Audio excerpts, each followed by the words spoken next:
पहले जरा NTPC green, जी हाँ, अगले हफ्ते खुलने जा रहा है बड़ा आईपीओ। बड़े आईपीओ की बड़ी तैयारी अभी से करनी शुरू कर देते हैं। छुट्टी का दिन है, सैटरडे संडे सोचिए, और फिर उसके बाद से सैटरडे संडे मंडे 3 दिन का टाइम है आपके पास। ट्यूसडे से खुल रहा है ये आईपीओ। क्या करना चाहिए, पहले जरा फंडामेंटल समझ लेते हैं। प्राइस बैंड क्या है एक बार फिर से समझ लेते हैं शौर्य से। जी, आपने बड़ा आईपीओ शब्द बोला और जिस आईपीओ से जुड़ जाता है वो हमने देखा है उसका परफॉर्मेंस ना हो नहीं पाता। तो देखते क्या ये तोड़ेगा उस आउटलायर को। उत्तर प्रदेश दिल्ली के अंदर ऐसे शब्दों पे फिर पनौती शब्द बोलते हैं, जहाँ आपने बड़ा बोला वो फिर बड़ा हो ही नहीं पाता है। वो हमने स्विगी में देखा, और वो हमने हुंडई में देख लिया, हमने कई जगहों पे देख लिया, रिलायंस पावर में देखा था जब आईपीओ आया था। तो ये बात तो सही है। खैर चलिए, सबसे बड़ा नहीं है तो ये अच्छी बात है। जी जी, मैं इसलिए कह रहा हूँ कि इंडिकेशन थोड़े उस टाइप के लग रहे हैं। हाँ। पहले आपको आईपीओ की डिटेल देते हैं। तो आईपीओ 19 नवंबर को खुला है, 22 नवंबर तक खुला रहेगा। प्राइस बैंड है 102 से लेकर 108 का, और इसको लेकर थोड़े कंसर्न भी जताए जा रहे हैं कि प्राइस बैंड थोड़ा महंगा रखा गया है। उसके ऊपर जो आईपीओ का साइज है वो काफी बड़ा है, 10,000 करोड़ का आईपीओ का साइज है। और इसमें ग्रे मार्केट में नजर डालें तो ग्रे मार्केट में अभी केवल 2 रुपए का प्रीमियम चल रहा है, यानी ग्रे मार्केट में ऑलमोस्ट फ्लैट है। तो अगर आगे आने वाला टाइम में मार्केट थोड़ा और गिरा तो हो सकता है कि यहाँ में ग्रे मार्केट में प्रीमियम खत्म होता हुआ नजर आ जाए। ये ग्रे मार्केट को हुआ क्या आज से, अगर मुश्किल से मुझे याद है, अगर ज़्यादा पीछे नहीं जाएं, 15-20 दिन 25 दिन पहले ही पीछे चले जाएं, तो अरुण जी, जब हम आपके साथ कार्यक्रम करते थे 100% जो है ग्रे मार्केट प्रीमियम हुआ करता था, 70% ग्रे मार्केट प्रीमियम हुआ करता था। 50 से नीचे तो मुझे याद भी नहीं आता कि मतलब जल्दी कम देखने को मिलता था, और पहले ही दिन आईपीओ पूरी तरीके से सब्सक्राइब भी हो जाया करता था। ये जो थोड़ा 2-3 आईपीओ की चाल थोड़ी सी बिगड़ी, क्या पूरा सेंटिमेंट खराब हो गया प्राइमरी मार्केट का? क्या एनटीपीसी ग्रीन वो आईपीओ है जो प्राइमरी मार्केट का सेंटिमेंट सुधार सकता है? क्योंकि पीएसयू से जुड़ी हुई कंपनी है और मतलब काफ़ी उम्मीदें इससे भी हैं, तो उम्मीदें पूरी करेगा क्या एनटीपीसी ग्रीन? तो विपुल जी, सबसे पहले आपने जो ये आईपीओ और ग्रे मार्केट की बात की, उस पे एक सेंटेंस, एक वाक्य बोलना चाहता हूं। बिल्कुल। बाजार में आईपीओ मार्केट में फटीग फैक्टर आ चुका है।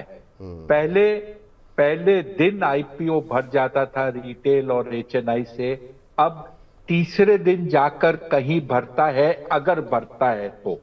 इसका कारण 2 है। एक, पहले निवेशक की कंप्लेंट होती थी अप्लाई करो शेयर नहीं मिलता। हुंडई के आने के बाद में अप्लाई करो, जितना अप्लाई करो उतना शेयर मिलता है। ये एक परिवर्तन हो गया। दूसरा परिवर्तन ये है कि ग्रे मार्केट का जो प्रीमियम अप्लाई करने के पहले होता है, लिस्ट होने पर उससे कुछ अलग हो जाता है और आपको उसमें नुकसान होता है। ये दोनों कारण, इतनी भरमार आईपीओ की, और कहीं पर भी ये संख्या कम नहीं हो रही है। इसके कारण लोगों को, बोलते हैं ना, आईपीओ से थोड़ी थकावट लग रही है, कमजोरी देखने को मिल रही है, और अब वो फील गुड फैक्टर नहीं रहा। अब आ जाइए दूसरी बात।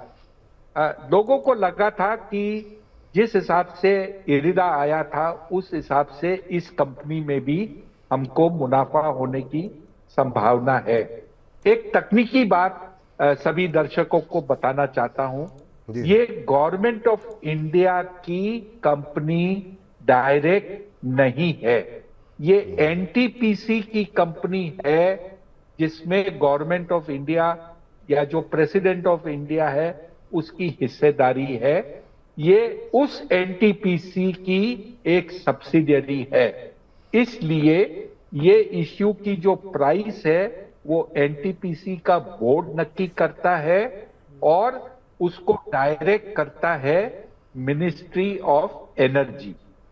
जो इरिडा के केस में जो हुआ था वो दीपम जो बॉडी है वो डिसाइड करता है। दीपम ये ध्यान में रखता है कि छोटे निवेशक, आम निवेशक, उनको 2 पैसे का मुनाफा आए।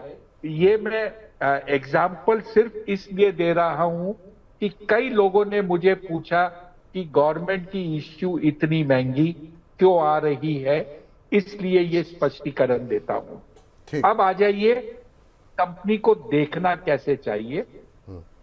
एनटीपीसी के पास जो प्रोजेक्ट्स थे सोलर और विंड में, वो इन्होंने इस नई कंपनी को ट्रांसफर किया।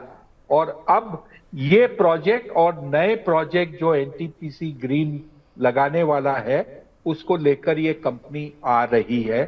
फिलहाल इसके पास में कुछ 3,300 मेगावाट इन ऑपरेशन है और 13,500 के आसपास ये नए प्रोजेक्ट अगले 1.5 से 2 साल में लगाएगा।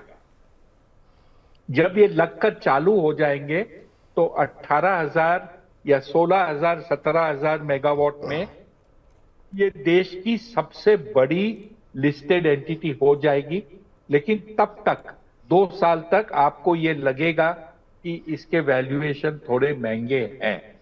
अगर आप वाकई में लंबी अवधि के लिए निवेश करना चाहते हो तो लिस्टिंग के बाद आप देखकर बाजार से खरीद सकते हैं। शायद वो आपके लिए सबसे बढ़िया विकल्प होगा। और अगर लिस्टिंग पर ही फोकस हो सबका, तो जिनका फोकस हो, क्या वहाँ पे रिस्क लेना चाहिए लिस्टिंग गेन के लिए या फिर नहीं लेना चाहिए?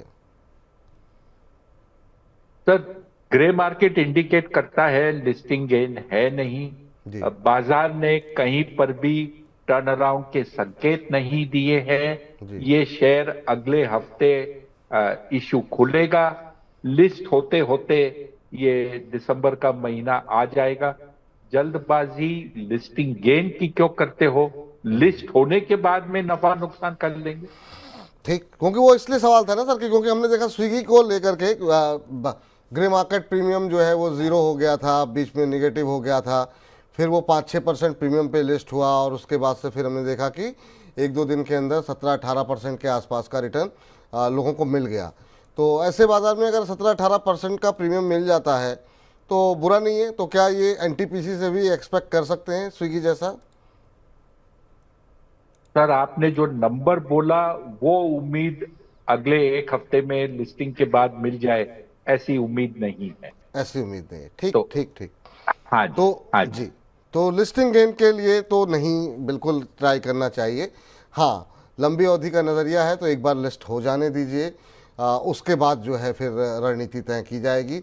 ऐसा मानना है अरुण जी का कि एक बार लिस्ट हो जाने दीजिए, उसके बाद ही पैसे लगाना उचित रहेगा।